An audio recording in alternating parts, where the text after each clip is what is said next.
پاکستان د طالبانو نیکنامي نشي زغملی. تازه بیا د افغانستان بدنامۍ ته ملا تړلي دا چې څه ویلي او طالبانو او نور افغانانو څه ځواب ورکړی. جزئیات همدلته وګورئ او چینل سبسکرایب کړئ. پاکستان وايي د پېښور د پولیسو پر جمعه د برید په تور مو یو افغان ترهګر نیولی.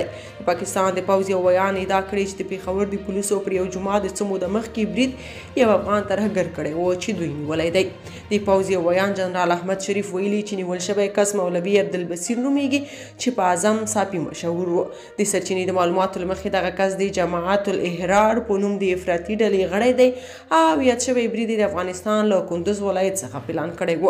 د پېښور د پولیسو پر جمعه د برید مسؤلیت د پاکستان د طالبانو تحریک پر غاړه اخیستی و. د څو میاشتې مخکې په دغه برید کې تر 100 زیات پاکستاني پولیسو ته مرګ ژوبله اوښتې وه. د طالبانو ویان ذبیح الله مجاهد غبرګون ویلي چې ګاونډیان دي د افغانستان په اړه غیر مسؤلانه خبرې ونه کړي ځکه چې افغانستان کې ترهګر شتون نه لري او که چیرته سر پورته کړي نو د امارت ځواکونو لخوا به وځپل شي. مجاهد زیاته کړې ګاونډیان د خپل هیوادونو کې د ترهګرو پر ضد اقدامات وکړي.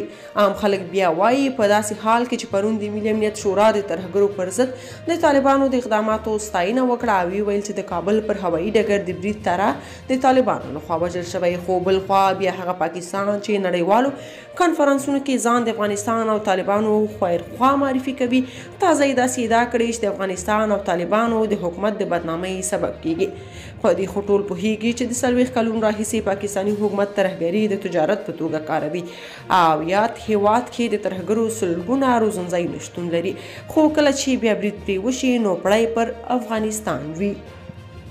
که تاسو په دې اړه څه نظر لرئ په کومنټ کې شریک او چینل سبسکرایب کړئ.